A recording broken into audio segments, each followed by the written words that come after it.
एक क्षण ठहर कर फिर जाइए।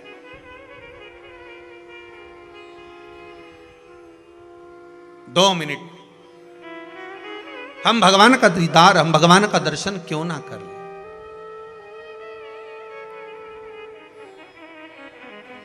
महाराज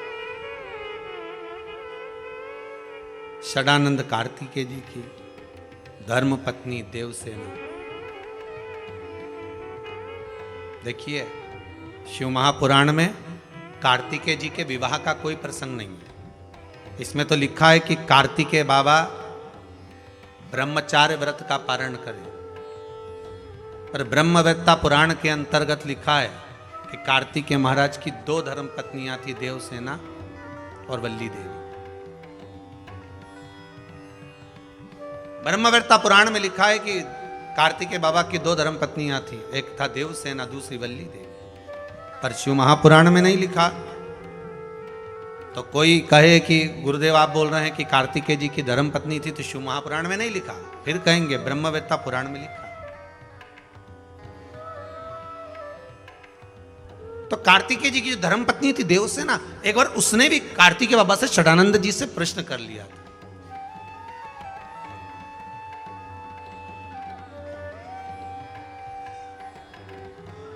स्वामी, देवसेना बोलती थी स्वामी, इसलिए आज भी आंध्रा में कार्तिकेय बाबा को स्वामी ही कहा जाता है। कई लोग उनको अयप्पा स्वामी भी कहते हैं, श्री स्वामी भी कहते हैं। देवसेना ने कहा स्वामी मेरे मन का एक प्रश्न है, आप उसका उत्तर देंगे? जी बोलिए, क्या हुआ, क्या चाहती हो? देवसेना ने कहा प्रभु जी, सारी दुनिया के लोगों के एक मुख होता है, दो मुख होते हैं, किसी का 10 मुख भी होता है, पर आपके 6 मुख क्यों हैं? कारण क्या है षडानंद कार्तिकेय आपके 6 मुख का? भगवान कार्तिकेय महाराज ने अपनी धर्म पत्नी देवसेना से कहा, देवसेना सुनो, मेरे 6 मुख ये मुझे गंगा जी की देन है। जब मेरा जन्म हुआ था तब मैं 6 भागों में प्रकट हुआ था, पर मेरी माताओं ने, कृतिकाओं ने, संतों की धर्म पत्नियों ने मुझे एक कर दिया, मुख 6 रखे, शरीर एक कर दिया। तो प्रभु जब माता कृतिकाओं ने आपके शरीर को एक कर दिया था, तो मुख को एक करने में क्या दिक्कत थी?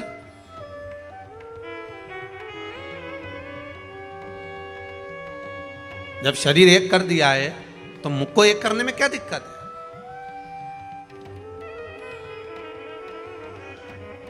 क्या कारण है? भगवान शंकर ने, भगवान कार्तिकेय जी कहते हैं, षडानंद कार्तिकेय कह रहे हैं देवसेना को, देवसेना बस बात इतनी सी है कि माता ने 6 मुख मेरे इसलिए रखे कि 5 मुख से मैं इन पंचम जो इंद्रियां हैं, इसको, जो इंद्रियां वशीभूत हो जाती हैं, काम, लोभ, आसक्ति, वासनाओं में जो डूब जाती हैं, इन पंचम इंद्रियों को साध कर शिव की उपासना में एक मुख से गुणगान करता। 5 कर्मेंद्री, 5 ज्ञानेंद्री और एक मन। बस ये मन जो छठा है, इसको साधना है। 11 इंद्री में 5-5 को अगर एक साधने के लिए रखा है मैंने। सुई का धागा और जीवान जितनी लंबी होती है ना, उतनी उलझ जाती है। क्या क्या जम के बोलो जरा, माताओं को तो ज्यादा मालूम होगा। सुई का धागा जितना लंबा लिया और 2-3 बार इमें तकिया की खोल में या गादी की खोल में निकाला, और निकालते से फिर वो धागा आगे जाके, अरे बोलो तो जम के उलझ गए। सुई का धागा और जीवान जितनी लंबी होती है ना, ये उलझती जरूर है। तुम जितना ज्यादा बोलने की तुम्हारी आदत होगी, जरा जरा सी बात में बोलने की आदत होगी, 2 लोग बात कर रहे हैं, तीसरी तुम घुस गए, बोलना चालू कर दिया, दो ट्रेन में बैठ के जा रहे और उसमें तुम बैठकर बात करने लगे, तो ये जो तुम्हारी आदत है ना, तो समझ लेना कि ये सुई का धागा और जीवान जितनी लंबी होगी ना उतनी तकलीफ देगी। इसीलिए संतों को देखना एकदम मौन रहते, चुप। उनको मालूम है दादा उलझ गए तो। ये आधे से ज्यादा जो नेताओं ने ना, ये तुम टीवी पे रोज देखना, रोज न्यूज़ वाले बताते रहते हैं कि उनने ये बयान दिया तो उनने वो बयान दिया। इनको बस यही कथा सुना दो एक बार कि सुई का धागा और जीवान ये ज़्यादा लंबी नहीं होना चाहिए, ये लंबी हुई कि उलझी। तुम जितना ज़्यादा बयान दोगे, ज़्यादा बोलोगे, ज़्यादा शब्दों का बाण कहते रहोगे तो ये उलझ जाएगा। इसलिए आप बोलो ही मत ना, आप तो मौन रहो, जितना जितना मौन रह सकते उतना रोइए। पार्वती मैया कितना बोलती थी, भोलेनाथ जी कुछ बोलते थे? अरे बोलो तो सम, कुछ भी नहीं। और जब वो बोलते थे तब सारे डोलते थे। आता है ना एक माता जी एक बार वो फोटो लेके आई लड़की का, हम गुरुजी इतनी बढ़िया लड़की, इतनी बढ़िया, हम सब देख के आए हैं और सबको पसंद आ गई है। हम 12 लोग गए, 10 लोग गए, बिल्कुल गुरुजी एक आवाज नहीं निकली, उसका एक शब्द नहीं निकला, जितना पूछा उतनी बोली, इतनी सीधी सादी छोरी है। आप देख के बताओ कैसी रहेगी? हमने कहा अच्छी है, पर बिल्कुल नहीं बोलती गुरुजी। हमने कहा भी नहीं बोलेगी, जब वो बोलेगी ना तो तू भी डोलेगी। अभी काय बोलेगी? अब इसकी कोई आफत आई है बोलेगी वो?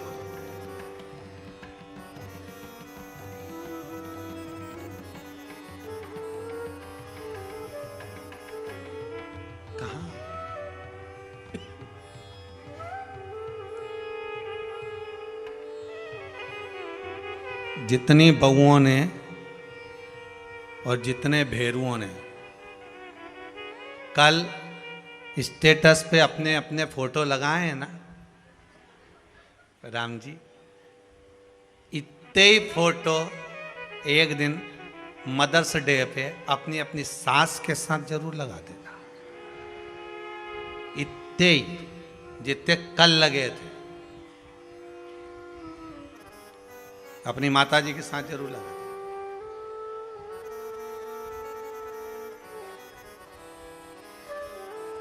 उतना ही जितना लगा,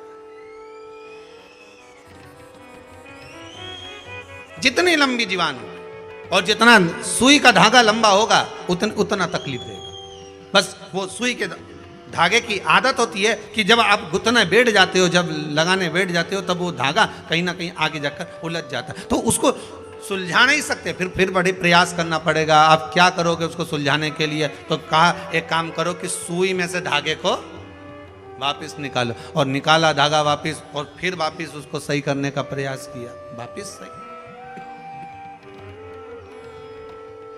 फिर निकाला गया, फिर उसको सही किया गया। तो मत, जितना मौन हो सकते उतना हो जाओ। क्या किसको रोइए, जम के बोलो, चादर तान के सोइए। आग लगे बस्ती में अपन रहो मस्ती में। एकदम मौन रहिए, जितना चुप रह सकते हो, जितने आनंद में रह सकते हो, जितने मस्ती में रह सकते हो उतना रहिए। और चुप रहकर जो सुख है ना, उतना सुख कहीं नहीं मिल सकता।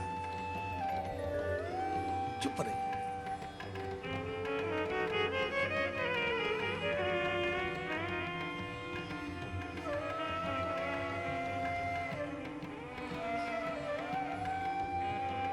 अगर आपका किसी से विवाद हुआ है ना, एक शब्द मत बोलना, एक शब्द भी उसको बोलने देना। और तुम तो बस केवल दरवाजे पे चुपचाप बैठे रहना। एक दिन मत बोलो, 2 दिन मत बोलो, 3 दिन मत बोलो, चौथे दिन मत बोलो, पर जिससे विवाद हुआ है ना, वो रोज कुड़ के अंदर मारा जाएगा। इसके अंदर क्या चल रहा है, ये बोल क्यों नहीं रहा, आखिर बात क्या है, ये मुंह से कुछ बोला क्यों नहीं, ये बोल क्यों नहीं रहा, कोई सूचना क्यों नहीं आ रही, कोई बात क्यों नहीं आ रही।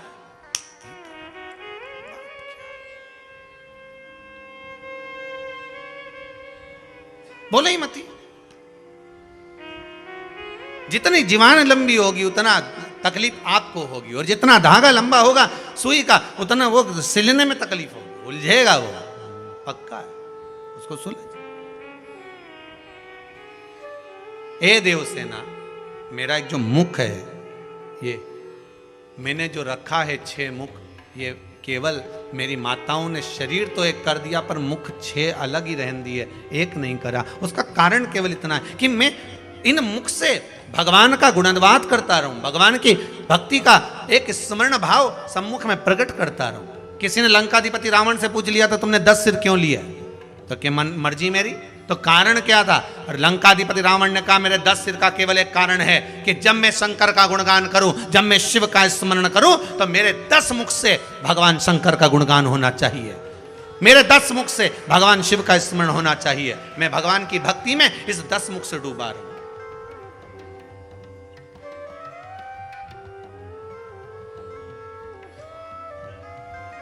जिह्वा भी छोटी पड़ जाए, भगवान की भक्ति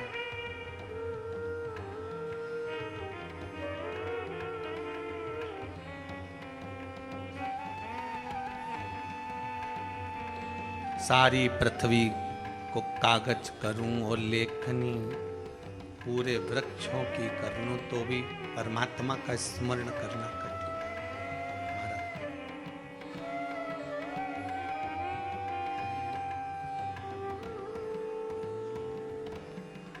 इसलिए कहा उमापति रखियो मेरी लाज, उमापति रखियो मेरी लाज, उमापति रखियो मेरी लाज, उमापति रखियो मेरी लाज।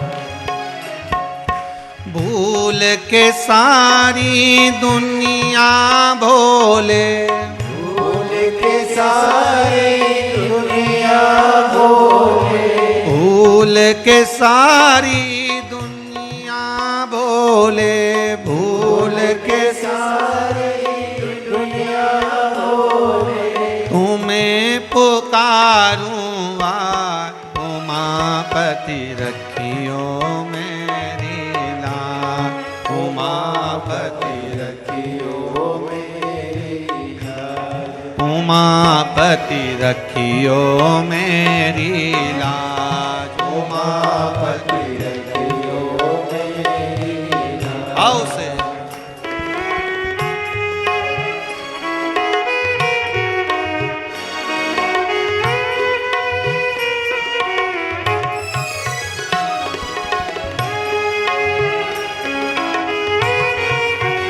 जय हो।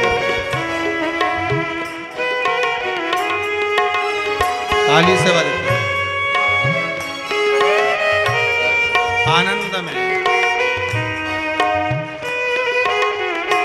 जय हो।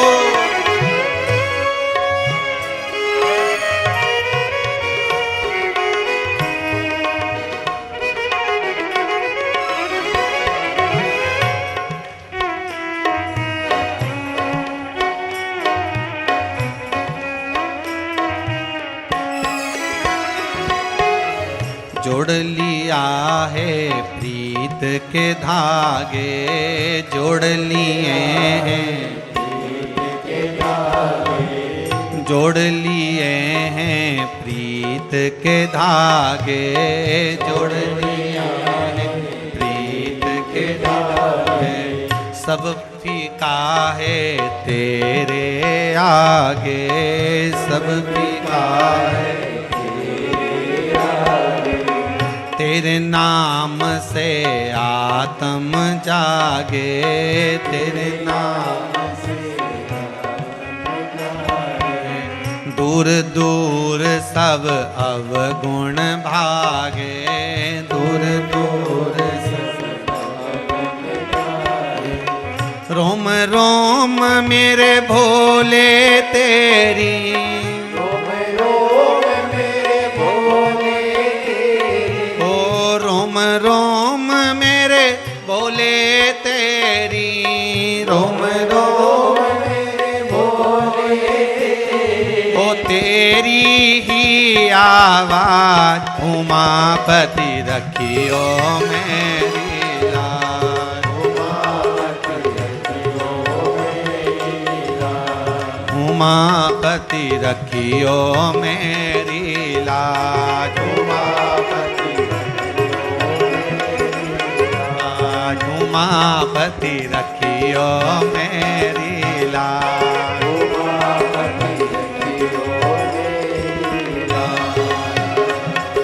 भूल के सारी दुनिया बोले,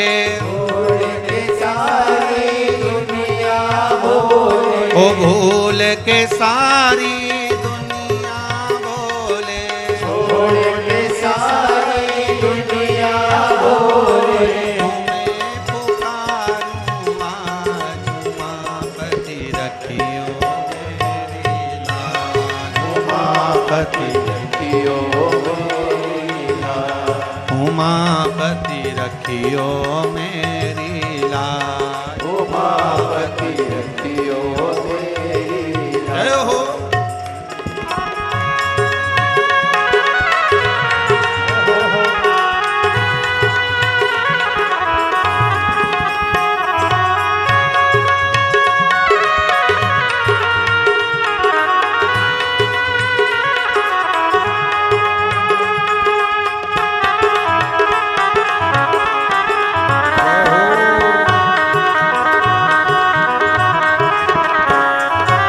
ऊपर वाले भी दोनों हाथ में।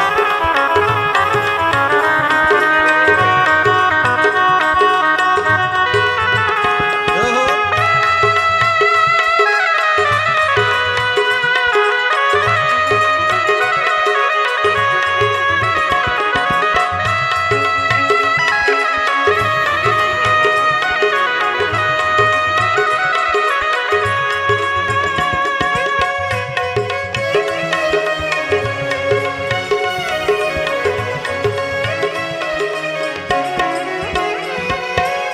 तेरी दया के बादल बरसे, तेरी दया के बादल बरसे, व्याकुल मनवा काहे तरसे, व्याकुल मनवा काहे तरसे, टालो विपदा मेरे सर से, टालो विपदा सुख पाए तेरे ही दर से, सुख पाए तेरे ही दर से, भाग्य विधाता अंतर्यामी, भाग्य विधाता अंतर्यामी, भाग्य विधाता अंतर्यामी, भाग्य विधाता देवों के सिर ताज, उमापति रखियो मेरी लाज। उमापति रखियो मेरी लाज। उमापति रखियो मेरी लाज। उमापति रखियो मेरी लाज। भूल के सारी दुनिया बोले, भूल के सारी दुनिया बोले, भूल के सारी दुनिया बोले, भूल के सारी दुनिया बोले, ओ तुम्हें पुकारूं आज उमापति रखियो मेरी लाज। उमापति रखियो मेरी लाज। उमापति रखियो मेरी लाज। उमापति रखियो मेरी लाज। उमापति रखियो मेरी लाज। उमापति रखियो मेरी लाज। उमापति रखियो मेरी लाज। उमापति रखियो मेरी लाज। शिव कथा कह रही है, कार्तिकेय षडानंद कथा कर रहे हैं। भगवान कार्तिकेय जी महाराज कहते हैं कि मेरा जो मुख मिला है ये भगवान की भक्ति का गुणगान गाने के लिए मिला, भगवान की भक्ति का गुणगान गाने। भगवान ने अगर शरीर दिया है,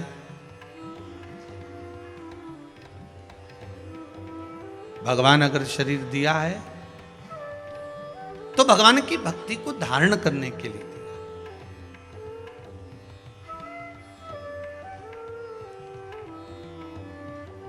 तारकासुर हृदय में शिव है, तारकासुर के हृदय में शंकर, ओगरदानी, तरकालदर्शी शिव समाया। इसलिए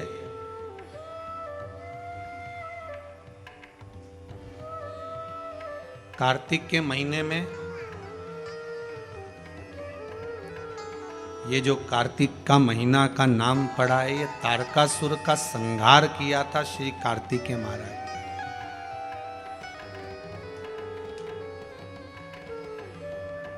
इसलिए कार्तिक के महीने की मूलता कही गई। कोई साधारण व्यक्ति का संहार नहीं करा है।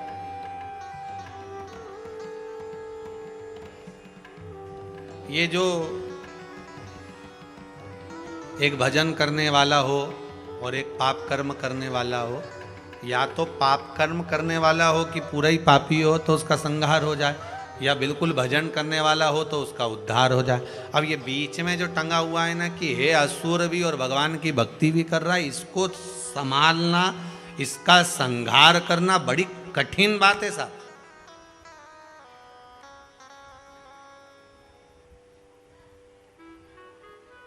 ये पुराने समय के जो ये होते थे ना डाकुओं, आज के जमाने में तो सभी डाकू हो गए।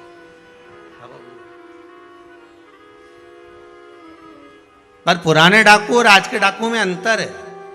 बोलो सही है कि गलत है? पुराने समय के डाकू डाका डालते थे, पैसा ले जाते थे, धन छिड़ा कर ले जाते थे, पर किसी बहन बेटी पर कभी हाथ का स्पर्श भी नहीं करते थे। और आज के डाकू, अब तुम समझ जाओ, नी के उत्ता में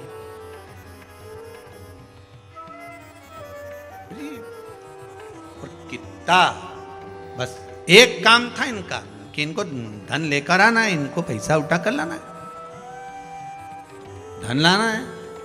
और जाने से पहले कहाँ जाते थे? डाका डालने से पहले जम के बोलो, जिस देवी को मानते थे, जिस देवता को मानते थे, पहले उनके यहाँ जाके नमन करके अगरबत्ती लगाए, धूपबत्ती लगाए, निवेदन करके फिर जाते थे कि आज हम डाका डालने जा रहे हैं। भवानी और ये भवानी दोनों को लेकर जाके हम आएंगे, तेरी आराधना करेंगे।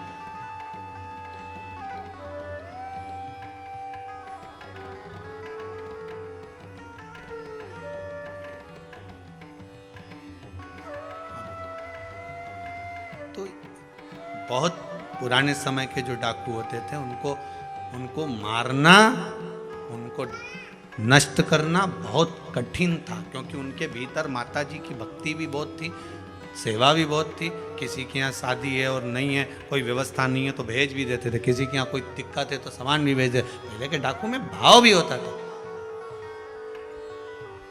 थे डाकू, पर साथ में भगवान की भक्ति भी तो धारण करते थे। तो इनको मारना बड़ा कठिन हो जाता था। या तो एक पापी हो जिसको मार दिया जाए, संहार कर दिया जाए, या एक धर्मात्मा हो जिसका उद्धार कर दिया जाए। पर ये दो बीच में है ना, इनकी बड़ी आफत है महाराज। अब ये तारकासुर राक्षस भी है और भगवान शंकर का भक्त भी है, रावण राक्षस भी है और शिव का भक्त भी है। दिक्कत मानी पड़ी है कि ये भगवान के भगत वही है, भक्ति में भी। अब जो जानता है वही समझ पाएगा। जैसे एक पत्नी पड़ोसन के यहाँ गई और पड़ोसन के यहाँ जाके बोली, मैं मेरे पति से बड़ी परेशान हो गई हूं। उसने पूछा क्यों? मेरा पति इतना झूठ बोलता है कि मैं उससे परेशान हो गई हूं।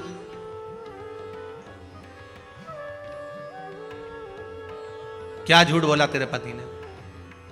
सुबह से चिल्ला रहे हैं, मेरी जेब में से किसी ने 5,000 रुपए निकाल लिए। सुबह से चिल्ला रहे हैं कि मेरी जेब में से किसी ने 5,000 रुपए निकाल लिए, और मैं 4 बार बाथरूम में जाके गिन के आ चुकी हूं, 4,000 ही है।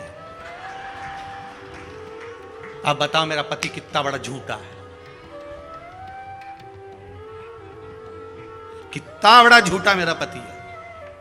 सुबह से चिल्ला रहा है 5,000 निकाल लिए, जेब में से किसी ने 5,000 निकाल लिए, सुबह से झूठ बोल रहे हैं 5,000 निकाल लिए, और मैं 4 बार बाथरूम में जा चुकी हूं और गिन के आ चुकी, तो मुझे 4,000 ही मिले। अब बताओ कितना झूठा है। अब ये नहीं कह रही खुद चोटी, अब वो के झूठ बोल रहा, खुद दिख रहा। 4,000 बोले। बस यही हमारा काम महाराज। कोई असुर प्रवृत्ति का भी है। फिर वही वाली बात आ गई कि दिन में भी शक्कर खाओगे तो मीठी रहेगी, रात को भी खाओगे तो मीठी रहेगी, अंधेरे में भी खाओगे तो मीठी है, दिन में भी खाओगे तो मीठी है, उजाले में भी खाओगे तो मीठी है। उसी तरह राक्षस होकर भी भगवान का भक्त है तो भगवान उसको मिलेगा जरूर। रावण शंकर का उपासक थे, रावण राक्षस थे, पर भगवान की भक्ति उसके भीतर थी, इसलिए मारने राम जी को आना पड़ा। तारकासुर भी राक्षस था पर भगवान की शिव की भक्ति थी, इसलिए मारने शिव के पुत्र आए। कोई साधारण नहीं आ सकता। आराधना तुम्हारी चित्त वृत्ति में जो हो सके।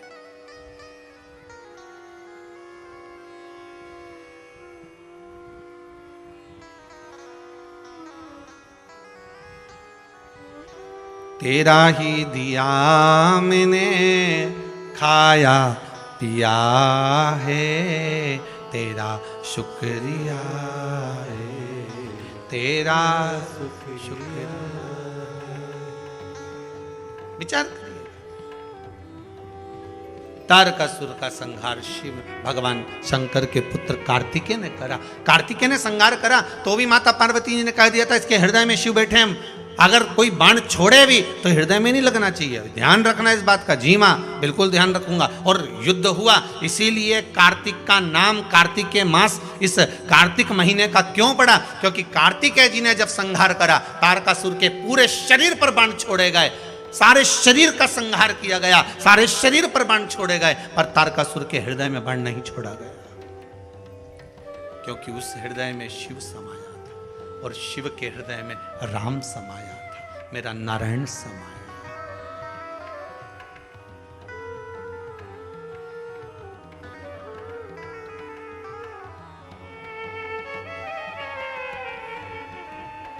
भगवान नारायण, भगवान विष्णु इतने प्रसन्न हुए थे तारकासुर के संहार पर।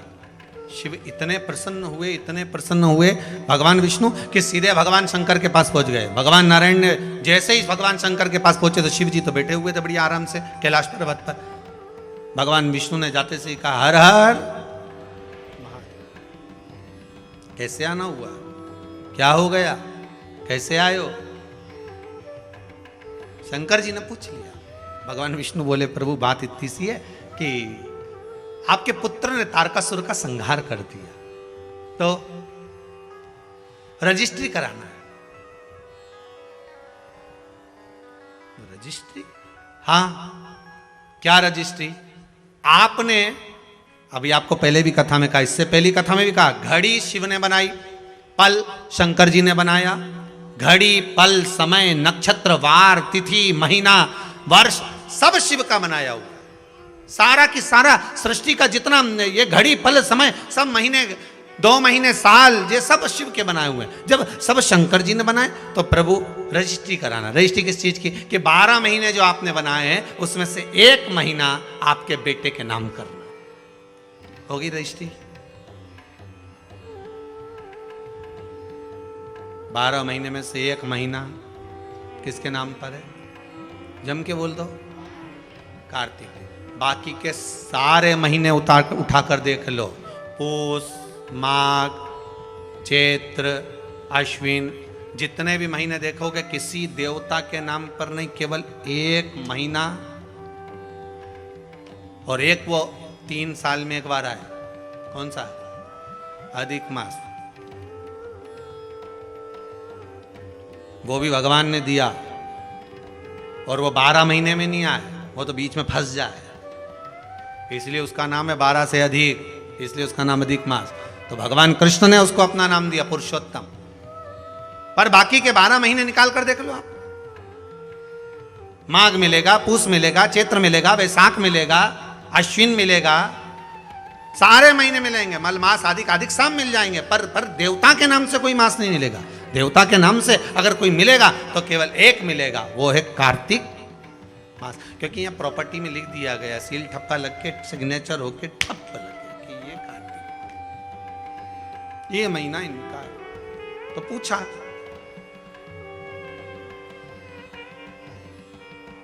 कि ये दुनिया के लोग कार्तिक के महीने में तारा स्नान क्यों करते हैं? कौन सा स्नान? तारा स्नान। तारा स्नान का मतलब मालूम है? जम के बोलो। है? तारा स्नान का मतलब क्या है? अंधेरे में स्नान, मतलब सूर्य का प्रकाश आए उससे पहले ब्रह्म मुहूर्त में सुबह सुबह स्नान कर लेना। तो तारा स्नान का मतलब कार्तिक महीने में क्यों वर्णन किया गया, तो उसकी भी एक कथा है महाराज, बड़ी सुंदर चरित्र है। एक बूढ़ी माँ थी, रोज प्रतिदिन तारा स्नान करती थी, उसका नियम था।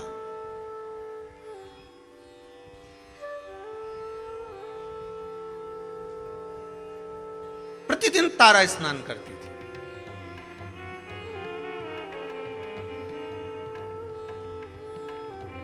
अच्छा, तारा स्नान का भी बड़ा महत्व है महाराज जी। समय के अनुसार हो जाए तो ठीक है, थोड़ा और रात्रि के पहुंच गई तो कथा है श्रीमद् भागवत में श्री नंदराय जी की। नंदराय जी स्नान करने चले गए यमुना जी के जल में, जाना था ब्रह्म मुहूर्त में, रात्रि के चौथे पहर में पहुंच गए, ध्यान नहीं रहा। इनने तो अपने जैसे कई बार हो जाती गलती कि नहाना ही तो है, थोड़ा और जल्दी चल चलो, और जल्दी चल चलो, और जल्दी चल चलो। तो इनने क्या करा, बोरिया बिस्तर बांधा और गई ने नर्मदा जी में आधी रात के नहा ली। अब आधी रात के नर्मदा जी में नहाई और विचार, तो हमारे यहाँ हर चीज का एक समय बताया गया। हमारा शाही स्नान होता है तो भले वो शाही स्नान का महत्व है कि इतनी वजह से होगा, ब्रह्म मुहूर्त में होगा, ये रथ आएगा, ये ऐसा होगा, वो होगा। तो उसमें रात भर का स्नान का नहीं कहा गया कि तुम पूरी रात नहाते रहो। हाँ, ये हमारा महत्व है कि हम जाएं नहाएं, वो अपनी एक बात। बैसाख का स्नान कहा गया तो भी उसका महत्व बताया गया। ग्रहण का स्नान कहा गया तो रात्रि का स्नान बताएगा कि चलते ग्रहण में कुरुक्षेत्र में स्नान करो महाराज, वो एक अलग। परंतु यहाँ जो वर्णन किया गया, नंद बाबा एक बार स्नान करने के लिए गए और ब्रह्म मुहूर्त के पहले रात्रि में ही उन्होंने स्नान कर लिया। रात्रि का चौथा पहर चल रहा था और जैसे ही स्नान करने के लिए तीसरा पहर चल रहा था और स्नान करने के लिए जैसे ही यमुना जी में कूदे तो वरुण ने बंदी बना लिया, ले गए कि तुमने बिना पूछे जल में आधी रात को स्नान क्यों करा, बंदी बनाकर ले गए। भगवान कृष्ण उनको घर जाकर ढूंढे, मिले ही ना। ये श्रीमद् भागवत का चरित्र है, 10वें स्कंद में इसका वर्णन है। नंद बाबा मिल नहीं रहे, यशोदा जी ने कहा लाला तेरे पिताजी को ढूंढ कर ला। अब कन्हैया ढूंढने के लिए गए तो नंदराय बाबा को कहीं मिलते ही नहीं। ढूंढते ढूंढते यमुना जी से पूछा, क्यों मेरे पिताजी स्नान करने आए थे? हाँ, कहाँ गए? तो क्या आपके पिताजी से गलती हो गई? यमुना जी बोली, क्या गलती हो गई? स्नान करना था ब्रह्म मुहूर्त में, कर लिए रात्रि के तीसरे पहर में। हो मेरे पिता से गलती हो गई। तो वरुण बंदी बनाकर ले गए, वहां पहुंच गए वरुण जी के पास। स्वामी, अभी तक वरुण भगवान कृष्ण के हाथ जोड़ते थे, आज भगवान कृष्ण ने वरुण जी के हाथ जोड़े, क्योंकि गलती हुई है मेरे पिता से। जीवन में अगर गलती स्वीकार करने की अगर आपकी आदत है तो जीवन में महान बनने से कोई नहीं रोक सकता आपको। आप गलती स्वीकार करना प्रारंभ कर दीजिए, महान बनने में कोई नहीं रोकेगा। पर आज के जमाने में कोई गलती स्वीकार तो करे।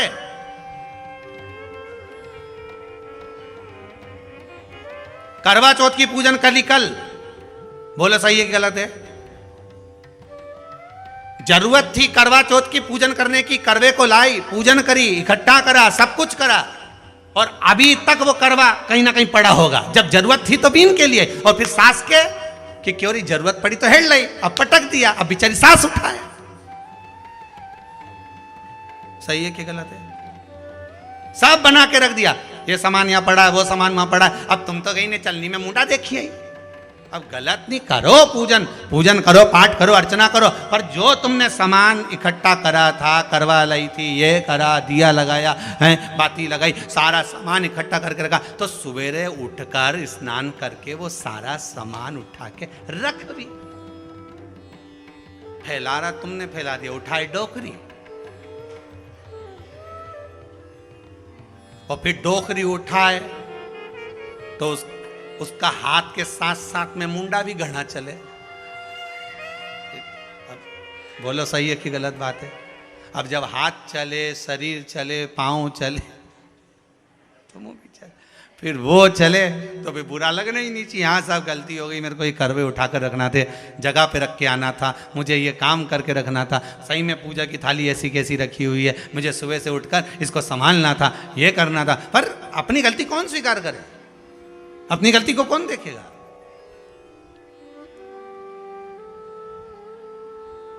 गलती मान लेना, अपनी गलती को स्वीकार कर लेना, यही महान बनने के लक्षण है। आपने स्वीकार कर लेना, हाँ मम्मी गलती हो गई, मैं अभी उठा देती हूँ, मम्मी पड़े रहने दो, मुझसे गलती हो गई, वास्तव में मैंने पूजन तो करी पर ये करवे तो यहीं रख दिए, मैंने सामान तो यहीं पड़ा रखा, और सोचूं कि पूरा पुण्य मिल जाए, मैंने जो व्रत करा उसका पूरा पुण्य मिलना चाहिए, तो पूरा काम भी करो। पूरा काम करोगी तो पूरा पुण्य मिलेगा, आधा काम करोगी तो आधा पुण्य। उठाओ, रखो, संभाल कर रखो जरूरतमंद जगह।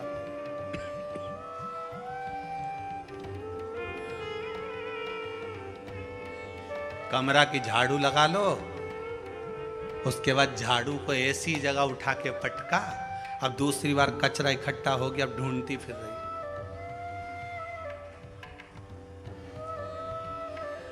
फिर नी मिली कमरा में तो पड़ोसी गए, कहीं झाड़ू है क्या तुम्हारे? हमारे कमरा की तो मिल ही नहीं रही। ये कुबेरेश्वर धाम के ये जो कमरे बनाए ना, ये इधर से इधर, जिसमें भगत लोग आए सो ठहर जाए कर जाए, इनमें भी एक एक झाड़ू धरी थी। अब अभी जितने ठहरे नहीं, इनसे पूछ लो इनका कमरा में झाड़ू मिली? सब गायब। अब कचरा इकट्ठा हो जाए तो क्या करे? कहीं से झाड़ू लाऊं, और मालूम पड़े जो हाल की थी वो भी ले गई, तो मिले सो। बस आदत हमारी यही है, हम गलती को स्वीकार नहीं करते। जिस दिन हमने अपनी गलतियों को स्वीकार करना प्रारंभ कर दिया तो महान बनने में देरी नहीं लगे। हम गलती स्वीकार नहीं करते, गलती को हम दूसरे पे थोप देते हैं। क्यों? झाड़ू रखी थी, हमें क्या मालूम, हम तो अभी आए, मतलब गलती दूसरे पे थोप दो। फिर उसे पूछा क्यों री लीला, झाड़ू कहाँ है? फेल लो, हम तो खुद पड़ोसन की लेके आए थे। तो ये उसी में कहा लेना, टीचर ने आते से पूछ लिया क्यों रे, हे पप्पू खड़े हो? Yes sir. धनुष किसने तोड़ा? पप्पू खड़े हो के बोले मेरे बाप की सुगंध खाऊं, मैं तो लेट आया था, मुझे नहीं मालूम, मैं तो खुद आज क्लास में ही लेट आया। धनीराम तू खड़े हो जा। जी सर। धनुष किसने तोड़ा? मैं तो कल आया ही नहीं था। सब ने बहाने बनाए, कोई कहे ऐसा, कोई कहे, बस हम गलती स्वीकार नहीं करते। अपनी गलती को जिस दिन हमने स्वीकार करना प्रारंभ कर दिया, मान लो उस दिन सुख हमारे सामने आ गया, सुख सामने आ गया, करा नहीं।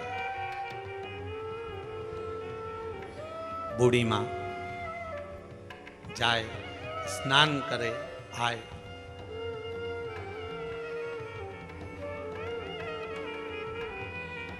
तारा स्नान। कौन सा स्नान? कार्तिक की, अगर आपके पास में कार्तिक महत्तम की किताब होगी, उसमें भी लिखा होगा। स्कंद पुराण पढ़ोगे या विष्णु पुराण पढ़ोगे, उसमें भी लिखा होगा तारा स्नान का महत्व। कौन से स्नान का? तारा स्नान का। तारा स्नान का महत्व में वर्णन लिखा है। ब्रह्म मुहूर्त में आप आधी रात को अगर जा रहे हो तो उसमें वरुण देवता के सामने भगवान कृष्ण हाथ जोड़कर खड़े, गलती को स्वीकार करा कि मेरे पिता से गलती हुई है, स्नान करना था ब्रह्म मुहूर्त में, कर लिया रात्रि के तीसरे पहर में, गलती हो गई, मान लो गलती कि हाँ ये साहब क्या करें साहब, गलती। अब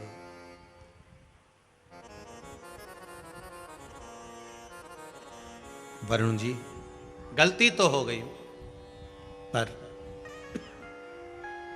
इतना जरूर है अब मेरे पिता से कभी गलती नहीं होगी, आप उनको मुझे वापस दे दीजिए। वरुण जी ने नंद बाबा को वापस दे दिया। गलती, हर चीज का एक समय होता है, उस समय की अनुकूलता में आप अगर भगवान की भक्ति को धारण करते हो, समय की अनुकूलता में भगवत स्मरण को धारण करते हो, तो आपको उसका फल जरूर मिलेगा। ब्रह्म मुहूर्त का स्नान लिखा है तो ब्रह्म मुहूर्त में करिए। तारा स्नान लिखा है कि सूर्य उगे, सूर्य प्रकाशित हो, उससे पहले आप स्नान कर लीजिए। एक बुढ़िया तारा स्नान कर लेती थी, चली जाती, तारा स्नान करती आती, मन में एक भाव जागृत हो, भगवान बहुत बुजुर्ग है वो, बहुत बूढ़ी है, जाती आती घर पहुंचती, भगवान भी ऐसी कृपा करते कि ये बूढ़ी मां तारा स्नान कर कर आती और भगवान इसके लिए खिचड़ी का कटोरा भरकर रख देते। एक खिचड़ी का कटोरा भरा, भगवान इसके दरवाजे पर। अब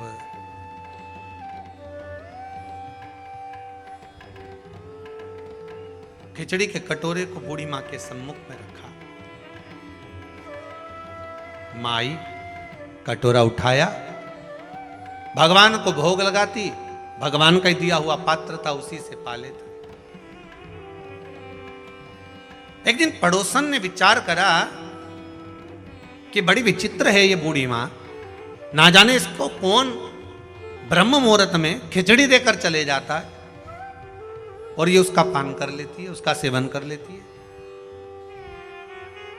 आज ये सुबह जब स्नान कर कर आएगी, पड़ोसन ने विचार करा उससे पहले मैं जाग जाऊंगी और जाग कर इसके खिचड़ी के कटोरे को उठाकर बाहर फेंकी आऊंगी।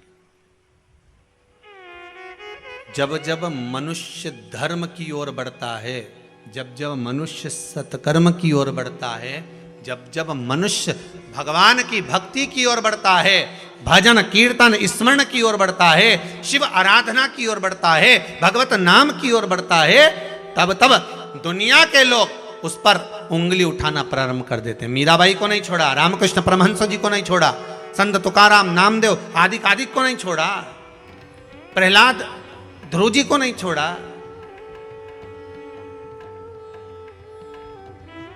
पर भक्ति अगर दृढ़ी है, आपका विश्वास अगर दृढ़ी है, तो डूब नहीं सकते, ये पक्का है। ये एक बहुत अच्छा संवाद है, देखिए।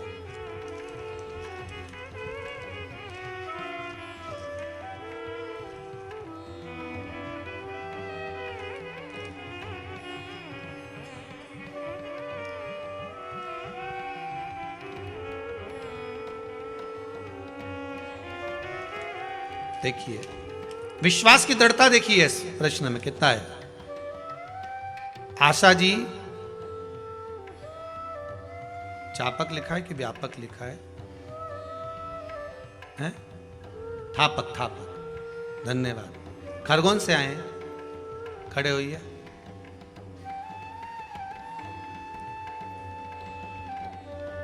माइक पहुंचाओ जरा।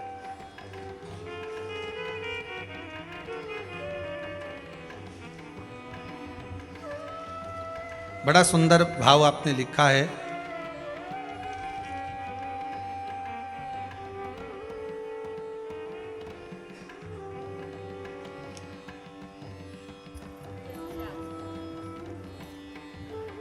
आपने लिखा है, आशा जी, आप कहाँ से आई हैं? खरगोन जिला भीकनगांव।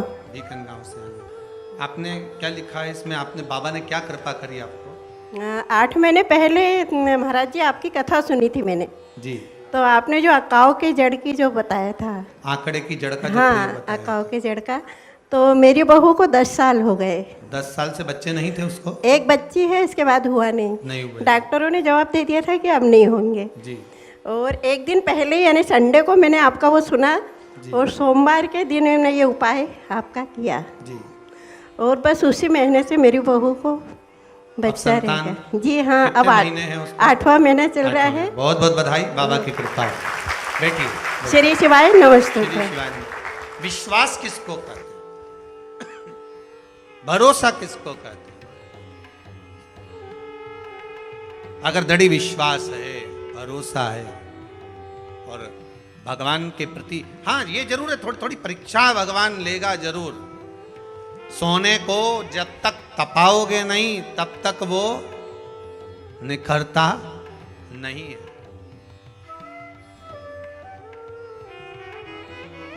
धोबी भी कपड़े को जब धोता है तो उसमें साबुन लगाकर उसको रगड़ता है, फिर उसको कूटता है, पीटता है, जिससे वो उज्जवल हो जाए।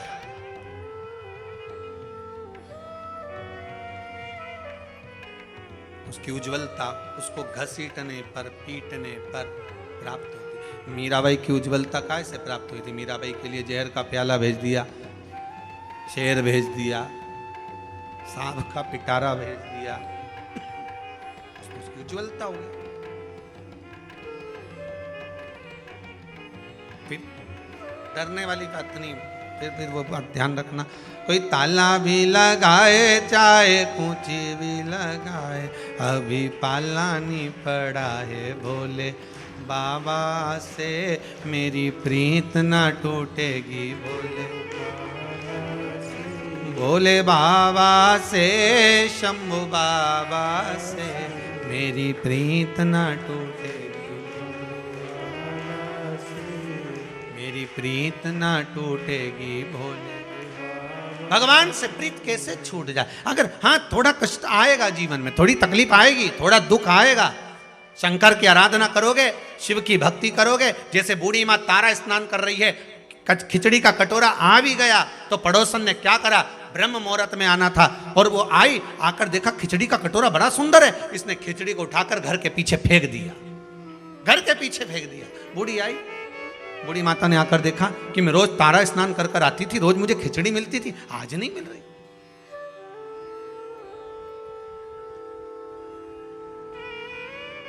प्रतिदिन की दिनचर्या में थोड़ा बहुत अगर परिवर्तन हो जाता है तो आपको भी लगता है कि परिवर्तन हुआ क्यों।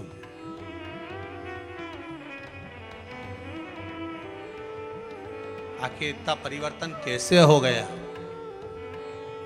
रोज प्रतिदिन पत्नी ताने पर ताना दे, कुछ भी बोल दे, और एक दिन करवा चौथ के दिन बड़ी मीठी बोले तो आपको लगता है कि परिवर्तन कैसे हो गया एकदम इतना।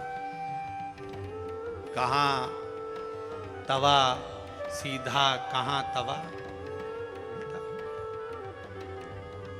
कभी कभी मन में आ जाता है कि इतना परिवर्तन हुआ कैसे, आखिर कारण क्या बन गया इतना परिवर्तन का? क्या हो गया ऐसा कि परिवर्तन मूल हो गया? कारण क्या बना? और वही क्या कारण हो सकता? मैं रोज आती थी तो मुझे खिचड़ी मिलती थी, वो खिचड़ी गई कहां? अब बूढ़ी मां को मिली नहीं। उसने नियम ले रखा था, एक नियम बनाकर रखा था कि जो भगवान मुझे प्रसाद दिए हैं मैं उसी का सेवन करूं, उसी का सेवन। आपसे भी निवेदन है, एक नियम आपकी जिंदगी में ऐसा बनाकर चलो कि मैं रोज भगवान का दर्शन करके जाऊंगा। जब तक सुबह में श्री शिवाय नमस्तुभ्यम नहीं बोल लूं 5 बार, 7 बार, 11 बार, तब तक मैं चाय नहीं पीऊंगा। भले बात से मैं बोलूं पर बोलूंगा जरूर, भले बात से मैं बोलूं पर बोलूंगा। श्री शिवाय नमस्तुभ्यम अगर भोजन करूंगा तब मैं श्री शिवाय नमस्तुभ्यम जरूर बोलूं। एक नियम कोई सा भी बना लो, उठूंगा तो बोलूंगा, या भोजन करूंगा तब बोलूंगा, या मैं स्मरण करूंगा भगवान के कोई भी कार्य के लिए जाऊंगा तो मैं श्री शिवाय नमस्तुभ्यम या पंचाक्षर मंत्र ओम नमः शिवाय राम कृष्ण जो तुम्हारी मर्जी पड़े वो बोलूंगा, बोलूंगा जरूर।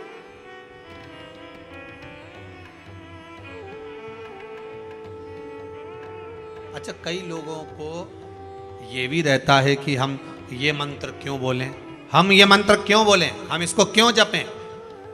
तो तुलसीदास जी ने तो अपनी रामचरितमानस में लिखा है ना, कलियुग केवल नाम अधारा, तुम्हारा मन पड़े उसको जप लो। मत बोलो श्री शिवाय नमस्तुभ्यम, मत बोलो नमः शिवाय, मत बोलो पंचाक्षर मंत्र। राम तो कह सकते हो, राम नहीं बोलो तो कृष्ण बोल लो, कृष्ण नहीं बोलो तो भवानी का नाम बोल लो, तुम्हारी मर्जी पड़े वो बोलो, पर बोलो जरूर, जो मन पड़े वो। एक बड़ा सुंदर भाव पहले सुनने को मिलता था, आजकल तो कम मिलता है, कि जग में सुंदर हैं दो नाम। महाराज बड़ा सुंदर भाव है, जग में सुंदर हैं दो नाम, चाहे कृष्ण कहो चाहे।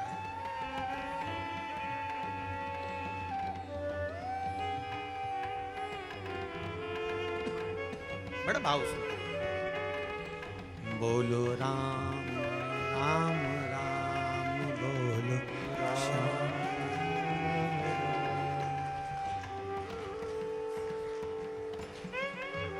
एक बेर शबरी के खावे, महाराज एक शबरी के दरवाजे पर जाकर बेर खा लेता है, और एक कहीं कुब्जा के पास, कहीं मीरा के पास, कहीं कर्मा के पास पहुंच जाता है। भाव की शुद्धता हो, आपकी मर्जी पड़े जिसे भज लो, पर भज लो।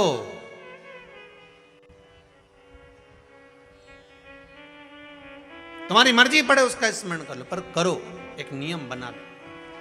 श्री शिवाय नमस्तुभ्यम, अच्छे से बोलो एक बार प्रेम से, श्री, अरे साथ में बोलो, श्री शिवाय नमस्तुभ्यम। एक बार फिर से बोलिए, श्री शिवाय नमस्तुभ्यम। तुम्हारा मन पड़े वो भज लो, पर भजो। वो कहते हैं ना, पानी वही पीते हैं जिनको प्यास लगती है, शिव का नाम वही लेते हैं जिनको विश्वास लगती है। विश्वास होगा तो शिव सम्मुख में प्रकट होगा, सामने। कितने कितने पत्र आप लोग भेजो, सब विश्वास के ही पत्र हैं सारे। अगर पढ़ें सारे विश्वास के पत्र मिलेंगे, एक एक पत्र में आपका विश्वास जुड़ा हुआ है, एक एक पत्र में केवल विश्वास, केवल आपका भरोसा है, और उसके सिवाय कुछ नहीं।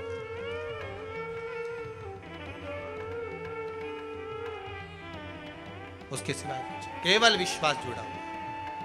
महाराज मैं आती थी, मुझे खिचड़ी मिलती थी, पर अब खिचड़ी नहीं मिलती। अब वो खिचड़ी ना जाने कहाँ चली गई, किसने फेंक दी उसे, कहाँ गई।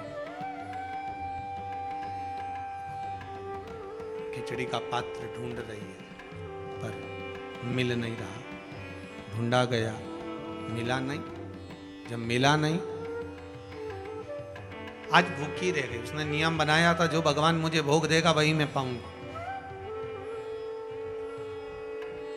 कार्तिक महीने का एक नियम बना लो आप भी, कोई सा भी एक नियम।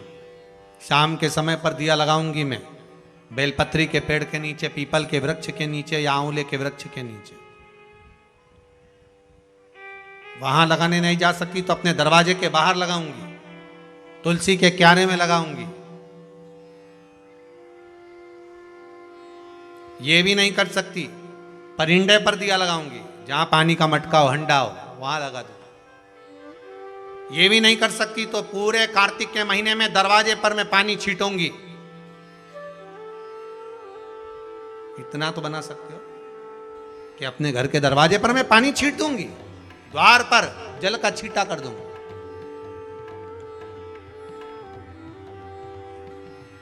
ये भी नियम ना बने तो मैं प्रतिदिन ठाकुर जी को एक तुलसी का दल समर्पित करूं।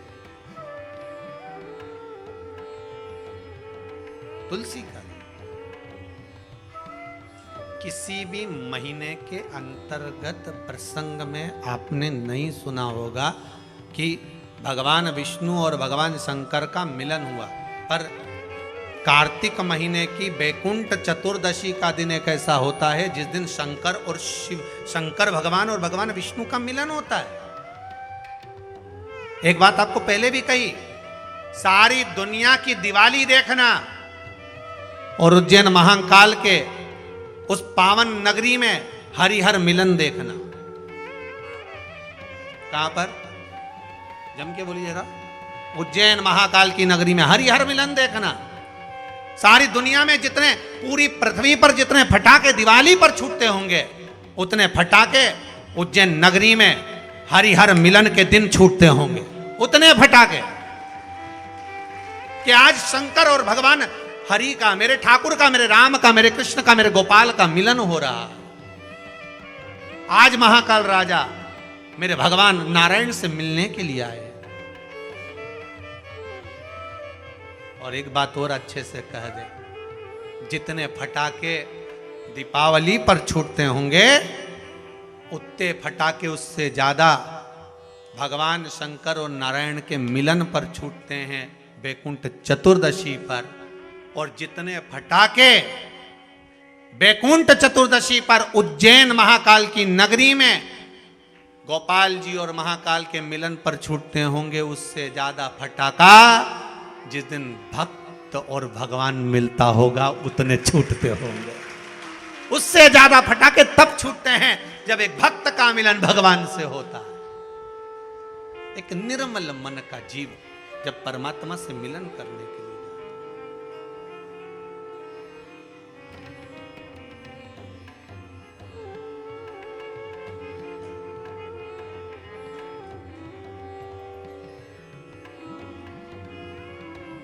उतना मार्ग।